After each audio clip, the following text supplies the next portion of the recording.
Sim, Pai querido. Te louvamos, te glorificamos, Senhor, por esse dia, onde vamos participar do Teu corpo, participar do Teu sangue em memória. A memória da obra gloriosa que o Senhor nos concedeu, nos alcançando, realizando na nossa vida, nos resgatando da morte eterna, nos livrando da condenação eterna para o inferno. Ah, Senhor, nos compraste com Teu sangue, e a cruz foi a obra declarada do amor do Pai e do amor do Senhor Jesus Cristo. E nesta noite nos reuniremos para trazer à nossa memória toda essa obra linda e maravilhosa. Possamos compreender isso, Senhor. Quero exaltar o Teu santo nome por mais esse ano, Senhor, que o Senhor nos permite ter o ciclo do 14º ano do Ministério da Shalom, a qual lhe pertence, a qual faz parte, Senhor, do Teu corpo, Cristo Jesus. Que possamos viver, que possamos obedecer, que possamos ter uma vida de temor na Tua presença. É o que eu oro neste momento, Senhor, em unidade com aqueles que creem. Obrigado por essa noite gloriosa, obrigado por esse domingo especial, e obrigado pela Tua palavra que será ministrada em nossos corações. Louvado seja o nome do Senhor. Só o Senhor é digno de toda honra e toda glória. Só o Senhor é digno de toda verdade e justiça. Só o Senhor é digno. Oh Senhor, que o joelho se dobre, que a língua confesse. Obrigado, Senhor. Obrigado por tudo que o Senhor está fazendo. Realiza mesmo no nosso meio o que provém de Ti. E que toda ação, Senhor, contrária, que tentar impedir a Tua palavra de ser declarada, que tentar impedir a Tua palavra de encontrar uma boa terra, Senhor, quebra essas setas malignas, Senhor, esses laços de engano, Senhor, no nome do Senhor Jesus Cristo.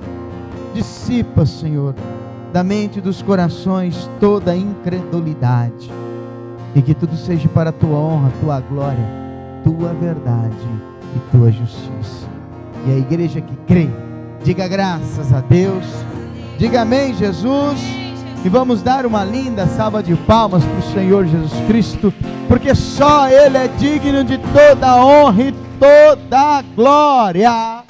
Boa noite, na gloriosa graça do nosso Senhor e Salvador Jesus Cristo, amém? Se assente, amada igreja, você também que está nos acompanhando pela internet, tenha liberdade.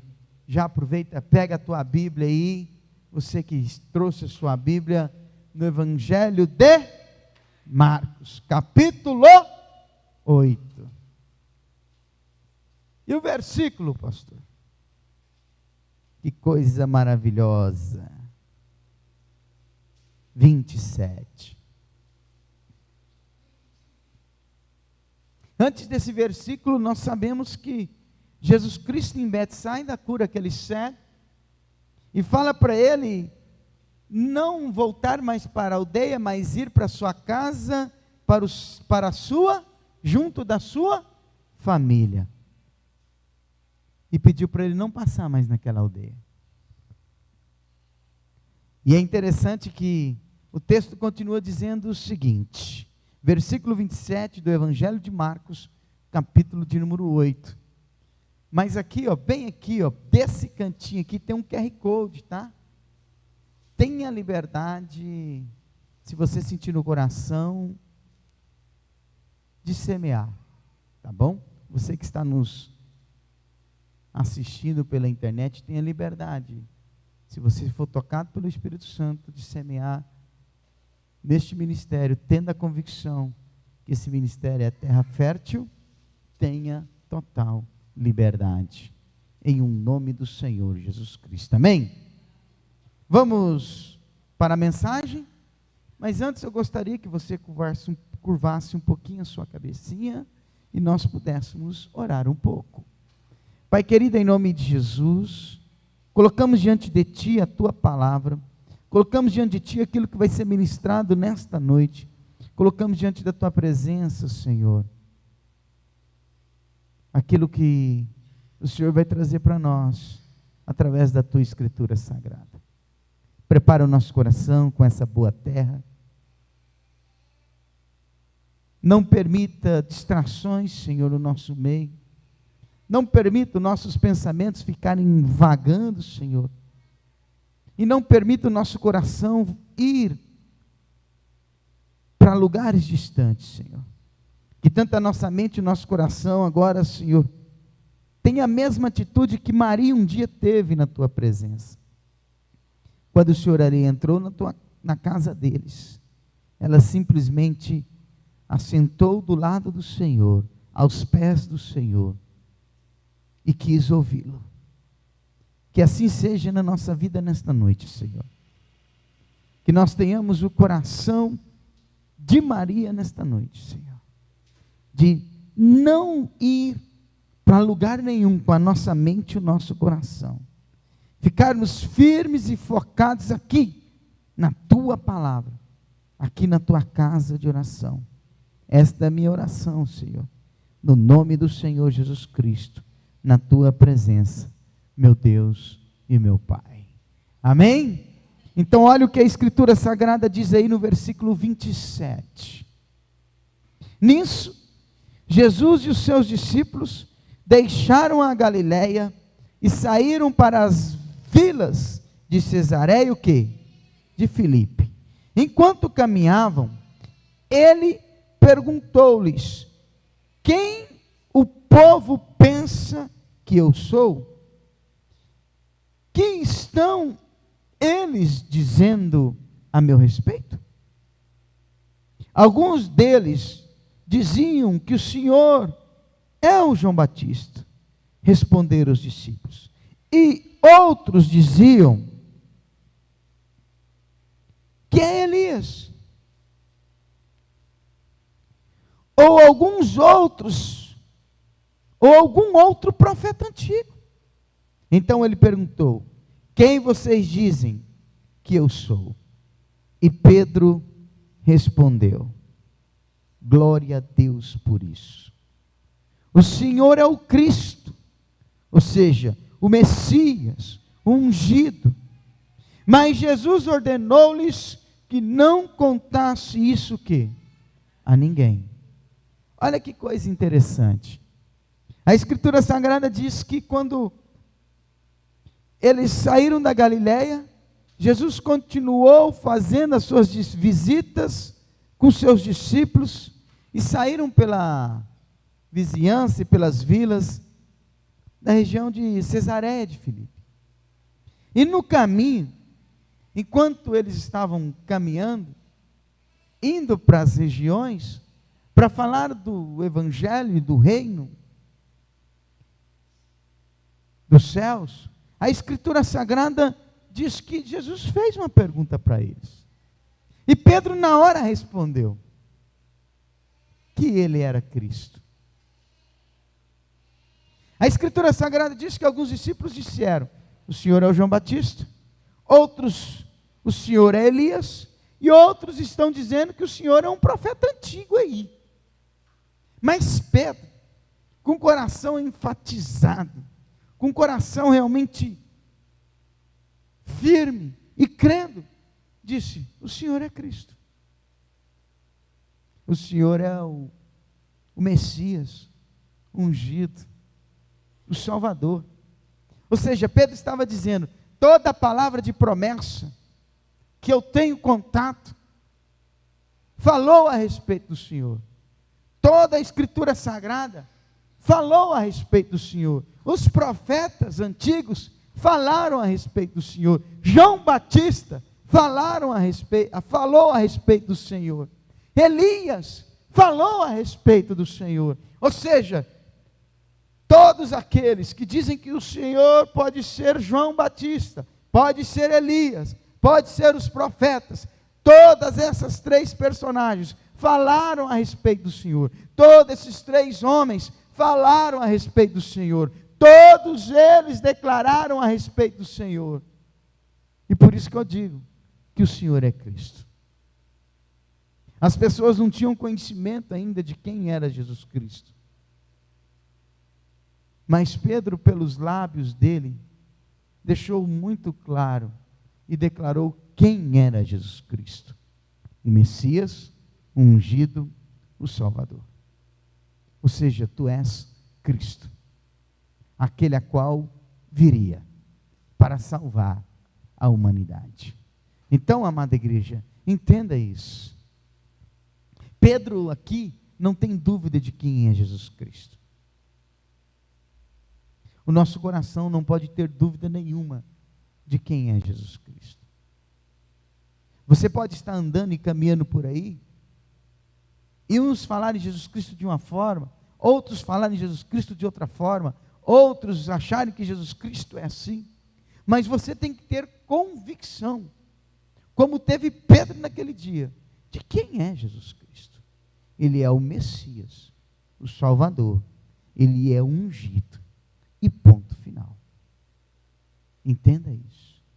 E aí o texto continua dizendo: e daí em diante, começou a ensinar os discípulos, dizendo: o Filho do Homem terá de sofrer o quê? Muito. Ele será rejeitado pelos líderes o quê? Religiosos, pelos sacerdotes principais e pelos mestres o quê? Da lei. Ele será morto, e depois de 3 dias o quê? Ressuscitará. Vamos parar um pouquinho por aqui. Eu não sei se vocês prestaram atenção, de quando Pedro declara quem é Jesus Cristo, tem nitidez no coração, porque a boca fala que está cheio o quê?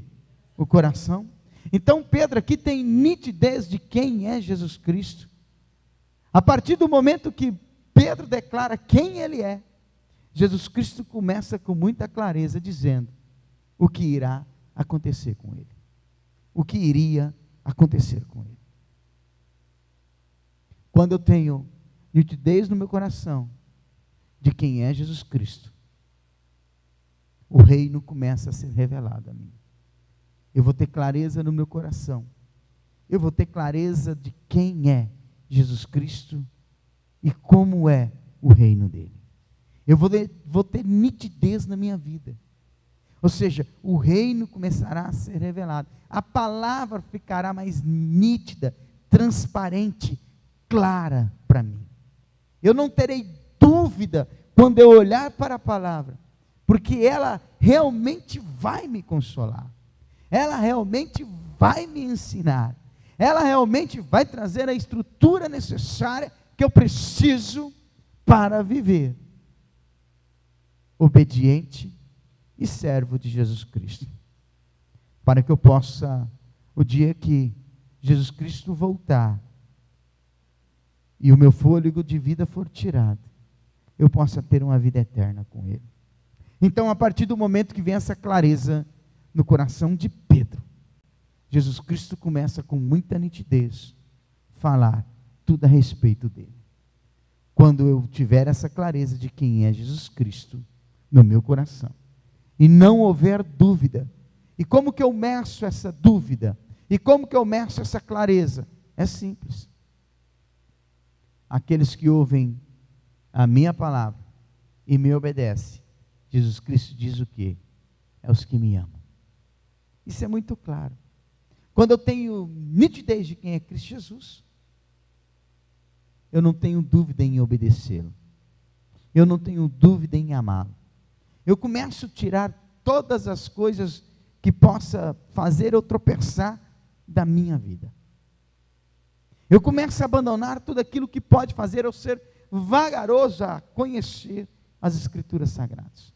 Eu começo a desfazer da minha vida tudo aquilo que pode impedir eu ter essa clareza no meu coração, de realmente quem é Jesus Cristo. Para que realmente o reino dele se revele, para que a palavra dele fique tão nítida para mim, tão transparente para mim, que não haverá dúvida, como houve a dúvida nos pensamentos dos próprios discípulos, quando eles esqueceram os pães. Quando Jesus Cristo começou a anunciar para eles tomarem cuidado com o fermento dos fariseus e dos herodianos. Eles acharam que Jesus Cristo estava falando daquilo porque havia esquecido pães. E Jesus Cristo simplesmente estava falando, ou seja, das atitudes, dos ensinamentos. Ou seja, eles não tinham ainda clareza de quem era Cristo. Mas a partir deste momento,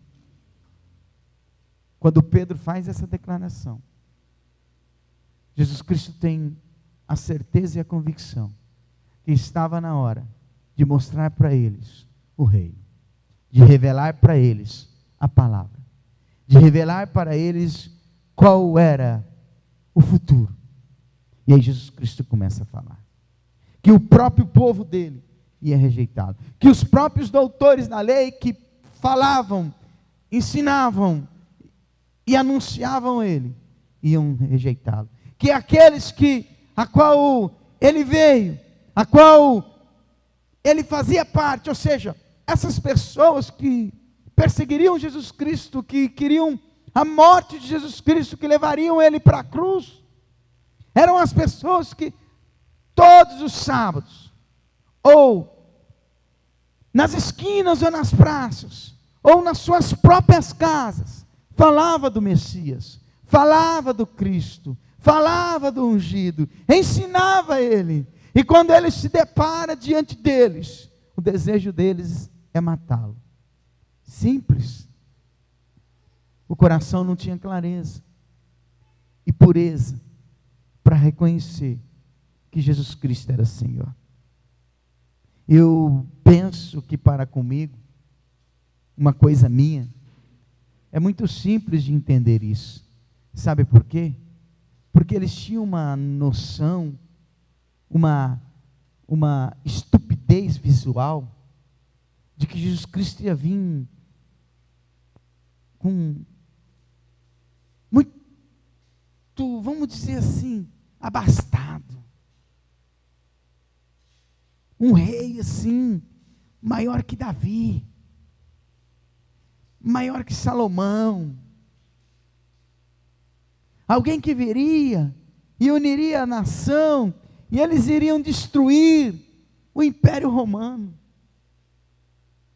Ele estava imaginando um rei com espada, um rei, ou seja, que governaria sobre eles, na ótica natural das coisas e humana das coisas, que sentaria no trono, que seria um reinado abastado, próspero, uma nação poderosa.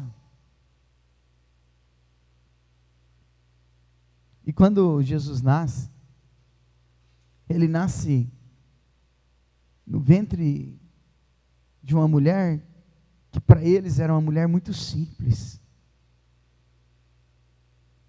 Nasce em um lugar que para eles jamais poderia ser o Senhor deles. Ao ponto deles simplesmente dizerem para ele: vai cá, mas ele não é o carpinteiro, o filho de José? Os irmãos dele não estão aqui no nosso meio? Conhecemos as irmãs, está sempre aqui conosco. Como que ele pode ser o Salvador? E muitas vezes essas condições têm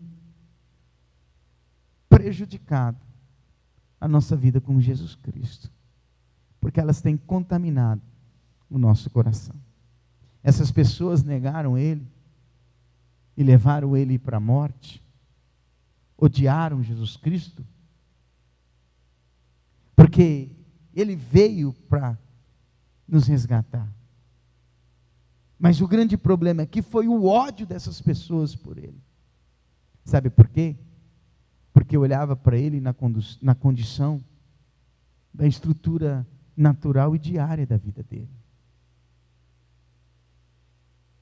Porque a promessa, uma das promessas era que da descendência de Davi não voltaria um rei, e viria um rei eterno. Então eles estavam esperando uma pessoa de muita autoridade e postura, de muito conhecimento e sabedoria humana. Alguém que ia vir e unir Israel, e fazer Israel ser uma nação grande, destruindo o Império Romano.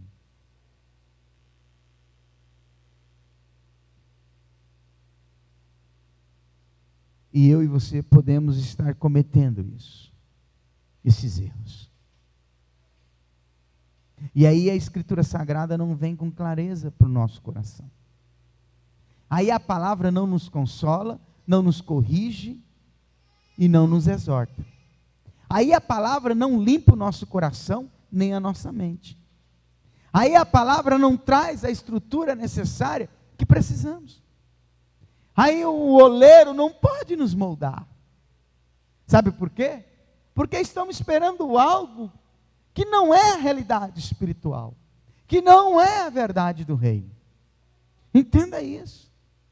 Eu tenho que ter essa clareza no meu coração, que Jesus Cristo é o Cristo, que Jesus Cristo é o Messias ungido e ponto. E como ele mesmo disse, que se eu buscar em primeiro lugar o reino e a justiça de Deus, as minhas necessidades serão o quê? Supridas, ponto. É isso que eu preciso saber. E é essa verdade que eu preciso guardar no meu coração. O restante acontecerá.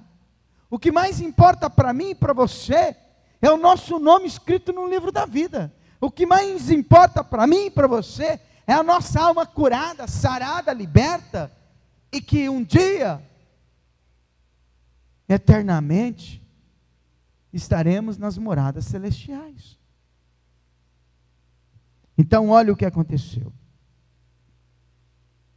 Então Jesus Cristo aqui anuncia o que hoje nós estamos trazendo à nossa memória, que ele morreu na cruz, foi sepultado, ao terceiro dia ressuscitou, e agora está à direita do Deus Pai Todo-Poderoso, sentado no trono da tua glória, que isso aconteceu para nos dar vida eterna.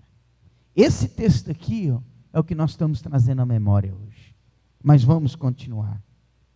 Ele falava sobre isso com eles muito abertamente, de modo que Pedro o levou a um lado e chamou o quê? A sua atenção. Jesus voltou-se, olhou para os discípulos e repreendeu quem? A Pedro. Somente a Pedro. Satanás, vá para trás o quê? De mim. Você está olhando para isto apenas de um ponto de vista o quê? Humano. E não do ponto de vista de quem? De Deus. Eu vou resumir, porque eu acabei de falar isso aqui.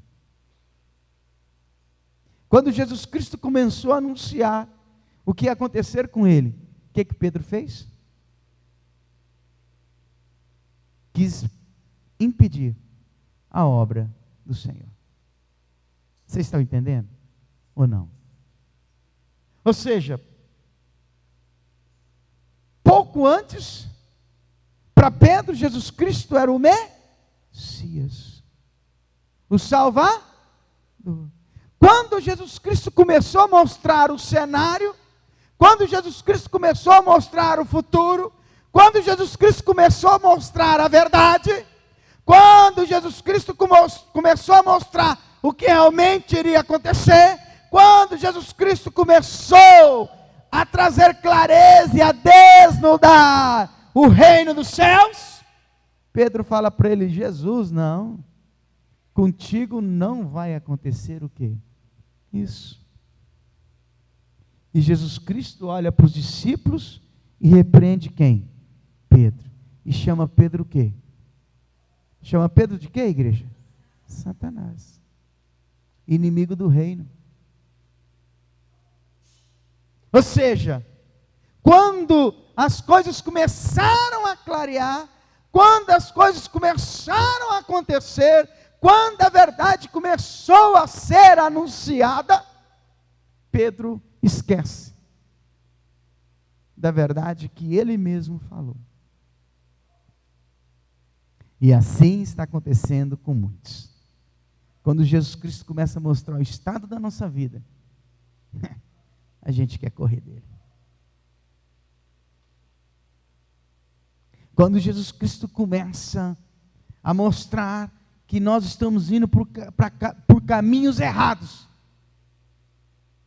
a gente começa a pensar e dizer, não é para mim, não vai dar certo, eu não vou aguentar, essa situação aí não dá, não. Quando Jesus Cristo começa a dizer quais têm que ser as nossas atitudes, nós queremos deixá-lo. Nós queremos dar um tempo, nós queremos partir para outro rumo, nós queremos ir para outra direção. Quando ele começa a mostrar o estado do nosso coração,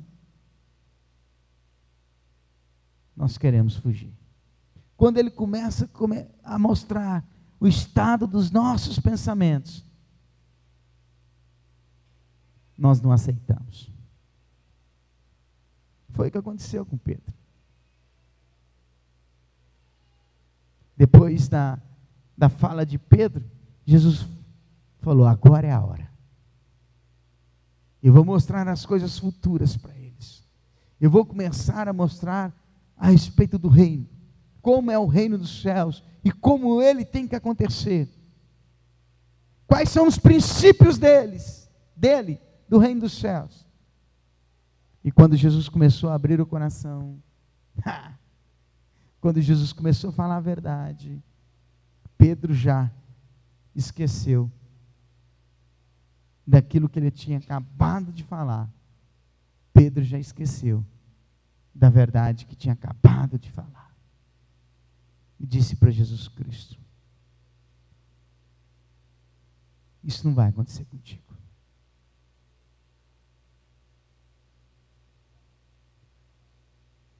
E assim estamos nós. Não, Jesus, não é bem assim. Eu acho que dá. Acho que eu não preciso abandonar isso, não. Eu acho que eu posso continuar a minha vida nesse estado. Essas coisas aí é religiosidade. Essas coisas aí não tem nada a ver com o reino. O reino não é careta, não. Cuidado. Realmente o reino não é careta. Mas o reino é a verdade. E aquilo que faz parte do mundo, não faz parte do reino. Porque Jesus Cristo mesmo disse que aquele que é amigo do mundo, é inimigo de quem? De Deus. É inimigo de Deus. Então, a tristeza toma conta de Pedro. Porque ele esperava um Jesus diferente. De repente, você tem um encontro com Jesus Cristo, você acha que, e agora? Cuidado com esse Jesus Cristo diferente que você está esperando.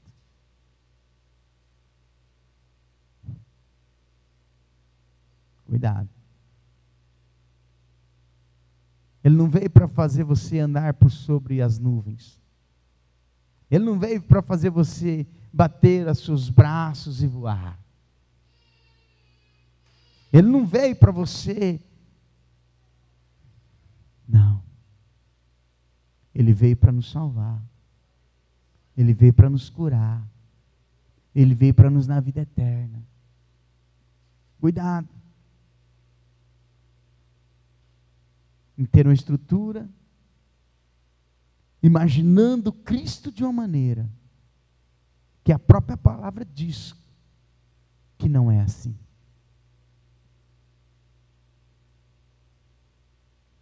O meu povo perece.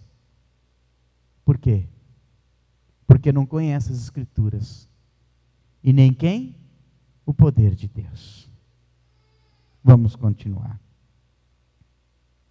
Depois ele chamou seus discípulos e o povo e diz: igreja, eu tenho que entender o seguinte, que Jesus Cristo repreende Pedro porque ele falou, ó, você está vendo das coisas naturais, não do ponto de vista do quê? De Deus. Entendeu? Deus tem um ponto de vista. Não é do meu jeito. Não é como eu penso. É segundo o quê? A vontade de Deus. Segundo o reino dele. Segundo os planos dele. Então eu não sirvo o reino do meu jeito, do meu ponto de vista humano. Eu sirvo o reino segundo o ponto de vista de quem? De Deus. Então tem coisas que eu preciso tirar e abandonar. Tem coisas que não podem fazer parte da minha vida. O mundo não pode fazer parte da minha vida. O costume do mundo não pode fazer parte da minha vida. A condição do mundo não pode fazer parte da minha vida. A estrutura do mundo não pode fazer parte da minha vida. Não é do meu ponto de vista. É do ponto de vista de quem? De Deus. E Ele é santo. E Ele é santo. E a glória dele não divide com ninguém. Vamos continuar. Se qualquer um de vocês quiser ser o quê? Meu seguidor, deve pôr de lado os seus próprios o quê? Interesses. Quer seguir Jesus? Tem que colocar de lado os próprios o quê? Interesses. Está escrito. Vamos continuar. Tomar sobre os ombros a sua o quê? Está vendo isso aqui? Isso é o quê? Uma cruz, né? É o símbolo de uma cruz, sim ou não? Então Jesus Cristo está dizendo, sabe essa cruz? Coloca no seu ombro. E qual é o significado dessa cruz? Hã? Qual é o significado dessa cruz aqui, igreja? Qual que é? Morte. Ué? Não foi na cruz que Cristo morreu? O julgamento dos romanos era na onde? E a cruz era para morte. Qual é o significado da cruz, igreja? Morte. Jesus está dizendo, morra. Aí você pode me seguir. É bem isso, igreja. Não tem dois termos. Morra. Para o mundo. Para o seu ponto de vista humano. Para os seus interesses humanos. Para as suas vontades humanas. É isso que Jesus Cristo está dizendo. Morra. Pegue a sua cruz. Por isso que Paulo vai dizer em uma das cartas dele: já estou crucificado com quem? Com Cristo. Não vivo mais, é Cristo que vive em mim. Entendeu? Paulo entendeu e pegou a sua cruz. Os interesses que ele tinha, ele abandonou.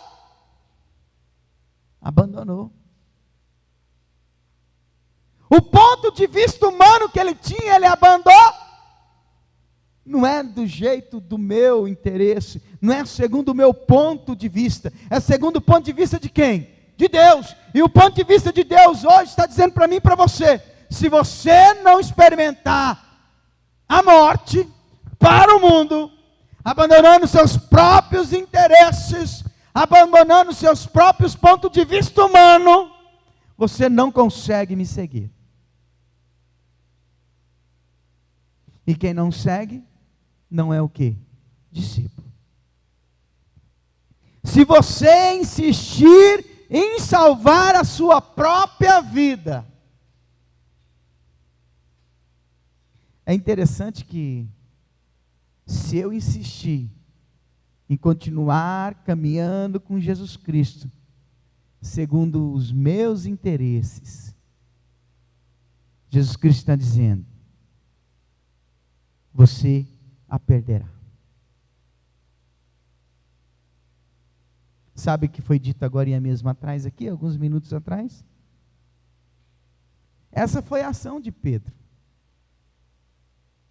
Jesus Cristo aqui está falando isso para os discípulos, por aquilo que aconteceu na ação de Pedro. Pedro estava querendo que Jesus Cristo fizesse isso aqui.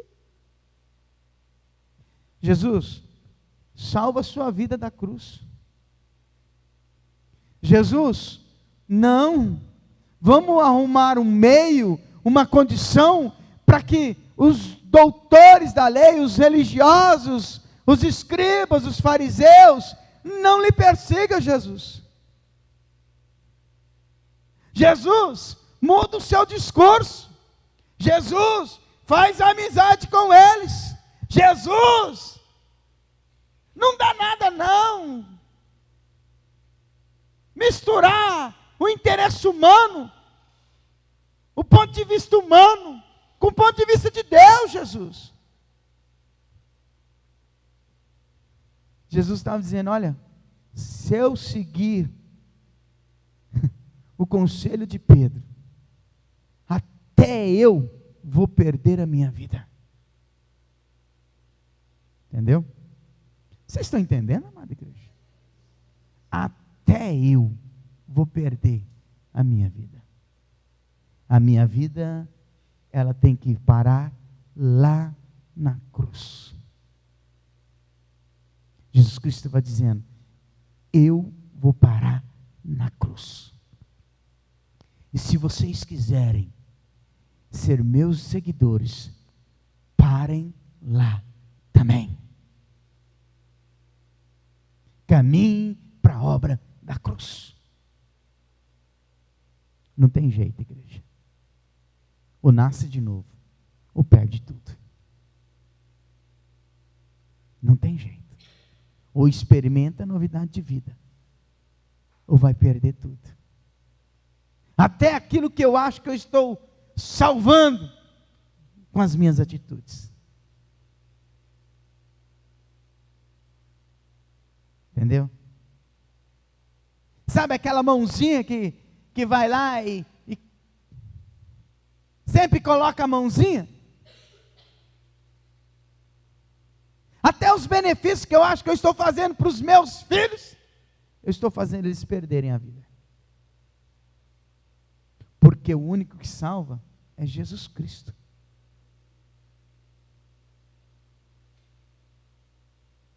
E Paulo mostrou isso para nós.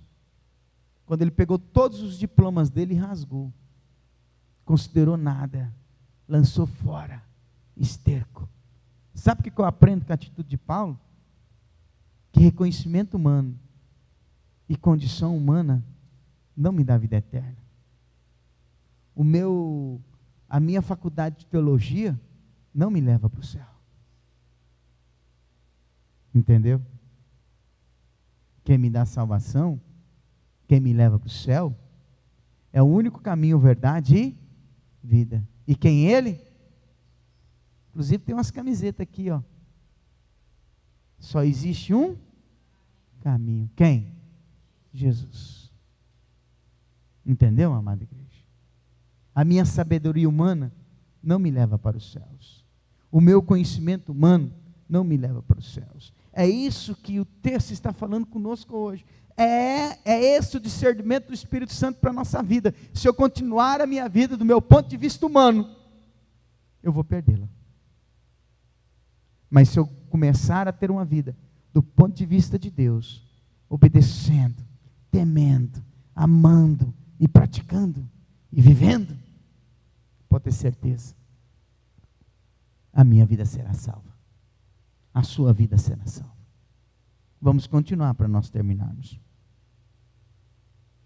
Eita glória! Somente aqueles que põem de lado a sua vida por minha causa e por causa da boa nova, é que o quê? A salvarão. Só aqueles que colocam a vida de lado por causa de Jesus Cristo e por causa do que, igreja? Do Evangelho, terá salvação. E qual é o proveito que um homem, um ser humano, tira se ele ganhar o quê? O mundo inteiro e perder a sua alma?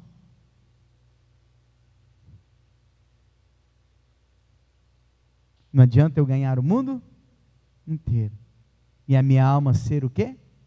Perdida. Então, primeiro vamos salvar a nossa alma. Como? Com méritos? Não. Com entrega, com renúncia, com novidade de vida. Nascer o quê? De novo. Entregar ela para quem? Jesus Cristo. Jesus Cristo. Jesus Cristo. Jesus, desde quando Cristo Jesus veio a este mundo, nasceu nesta terra,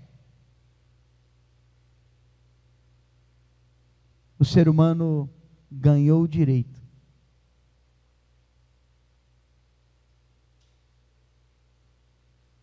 de ter a oportunidade de ter a tua alma o quê? Salva. O que está dentro de você é para a vida eterna. A sua alma, ela é eterna. Versículo de número 37. Ou, o que o homem poderia dar em troca de sua alma? Entendeu? Aqui entra o quê? Aquilo que eu acho que eu estou fazendo para receber o quê? Vida eterna, né? Aqui está deixando muito claro, ou seja, eu posso dar alguma coisa para salvar a minha alma? Nada do que eu faço, obra nenhuma do que eu realizo, pode fazer isso por mim. Está escrito, está claro. Ou o que o homem poderia dar em troca de sua alma. Jesus, eu vou barganhar contigo. Aquelas 500 almas lá, que eu falei do Senhor, entregar a vida para o Senhor, vale a minha salvação, né?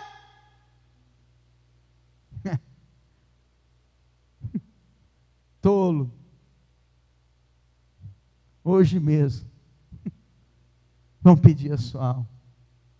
Não foi essa parábola que Jesus Cristo um dia falou para nós? Do homem que plantou, teve a melhor colheita, aumentou o seu celeiro, guardou o seu celeiro, no seu celeiro, toda a sua colheita abundante, e disse: agora minha alma, descansa, e eu vou me alegrar do que eu adquiri. Foi assim ou não foi? E o que Jesus Cristo falou? Tolo. Hoje mesmo o quê? Pedirão sua alma.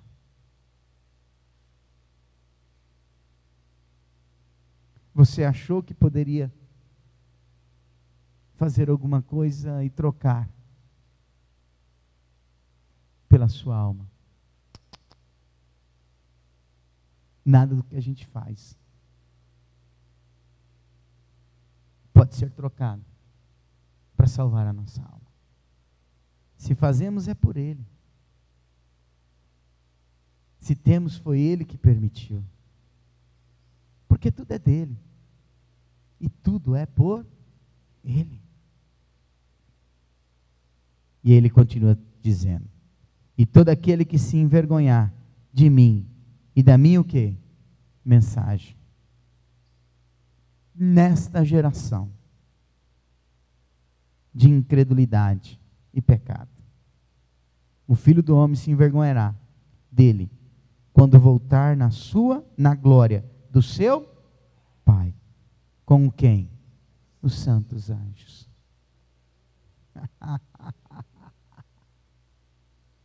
E aqui tem uma revelação para nós. Aqui tem uma revelação muito grande para mim e para você. E eu vou falar isso, sabe por quê?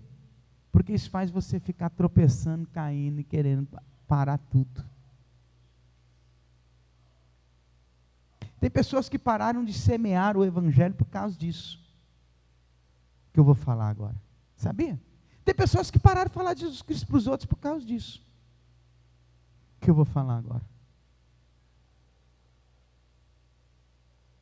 Tem pessoas que pararam de anunciar Jesus Cristo para a sua própria família.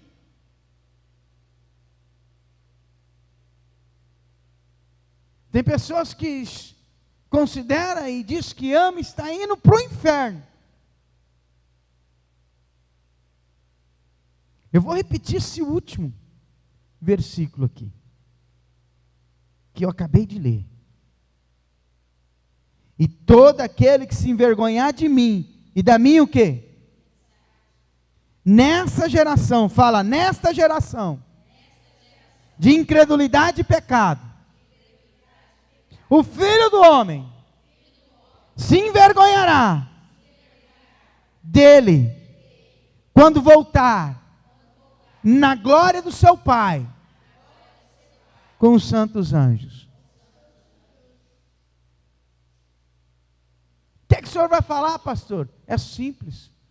Jesus Cristo já falou que a nossa geração é incrédula e cheia de pecado. Entendeu? Ou não? E por que fica olhando para isso? Você e eu não fomos chamados para olhar para isso. Eu e você fomos chamados para não se envergonhar de Jesus Cristo. Nesse tempo, dentro da tua casa, tem pessoas incrédulas, está vivendo no pecado. E você tem vergonha de falar de Jesus Cristo lá.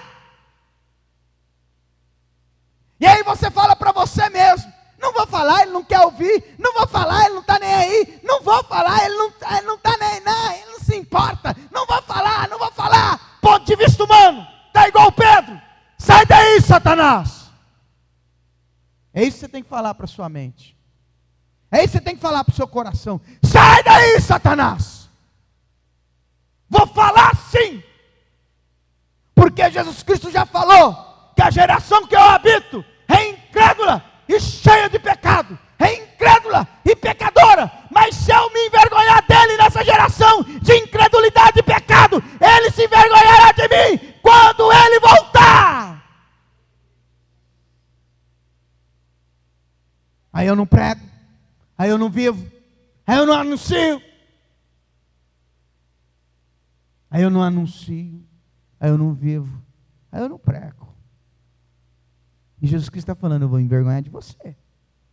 Quando eu vim com os anjos, eu vou se envergonhar de você.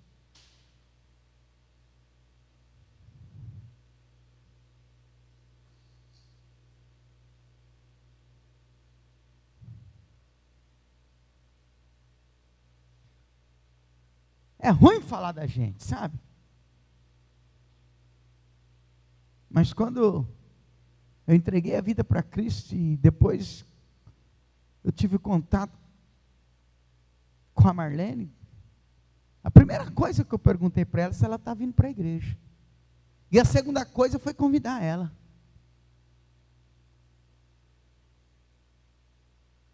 E a terceira coisa foi falar, você entrega a vida para Cristo, senão não tem nada não.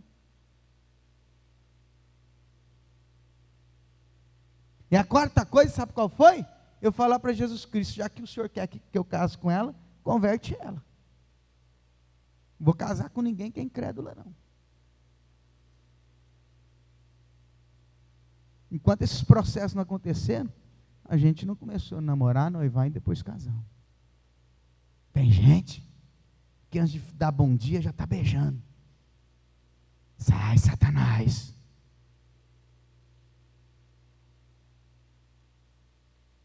É verdade. É verdade. Está sendo influenciado. As trevas estão dominando o sal e a luz.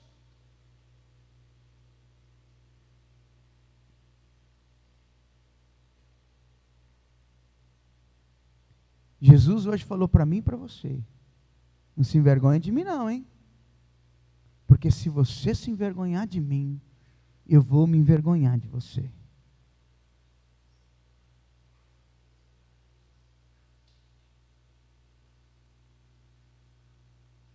Você está habitando num tempo de incrédulos e pecadores. Falou ou não falou? Hã? Então por que você fica aí? Com historinha. Falando que não quer ouvir.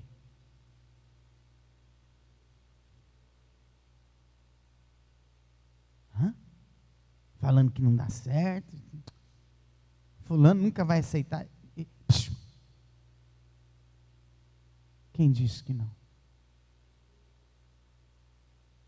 Eu e você éramos assim, incrédulos e pecadores. Ou não? Ou não? Vocês lembram ontem do testemunho do pastor Júnior? Ele teve um encontro com Jesus Cristo no ano de 96. Quantos anos faz?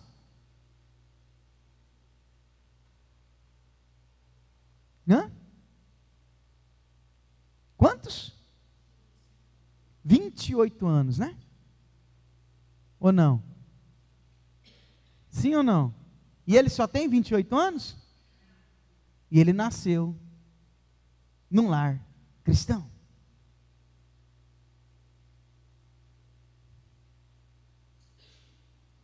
Mas ele conta para mim que a mãe dele, ele querendo ou não, todo dia tinha que ir na igreja se ela fosse. Tinha que acordar cedo e ir para a igreja. E sabe o que ele fala para mim hoje? Ainda bem que a minha mãe fez isso comigo. Só encontrou Jesus Cristo muitos anos depois. Sabe por quê? Porque a mãe dele não teve vergonha. Sabia que o filho estava indo para um caminho de pecado, mas juntou uma cinta no lombo dele assim, ó, colocou assim, ó, amarrou e falou: você vai comigo para onde eu for.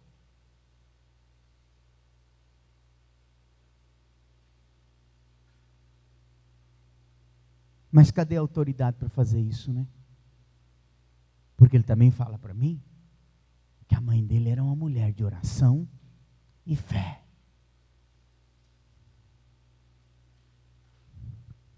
Ela tinha autoridade para fazer isso, porque ela vivia o que ela estava cobrando dele. Jesus cobrou esse texto aqui, cobrou isso dos discípulos, porque ele vivia. Pedro, você não vai me fazer perder a minha alma. Eu terei a minha salvação, Pedro, porque o meu ponto de vista não é o seu, Pedro. O meu ponto de vista é o ponto de vista de Deus, Pedro. Não o ponto de vista humano, Pedro. E ele já deu o recado. Vai para a cruz. Pega ela. Morra. Nasça de novo. E não se envergonhe de mim, hein? Porque o tempo que vocês vivem, essa geração de vocês é pecadora e é incrédula. Então, igreja, isso não é desculpa para não ter uma vida com Jesus Cristo. Amém?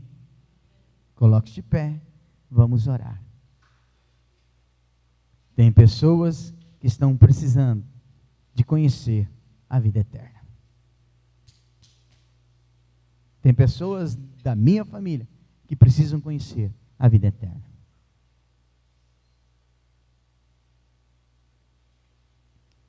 O meu trabalho e o seu, sabe qual é? Preparar o coração deles para receber a boa semente. E sabe como que a gente prepara o coração de outra pessoa para receber a boa semente? Sabe como? Sabe como? Vivendo e servindo. Servindo. Vivendo, sendo um verdadeiro cristão.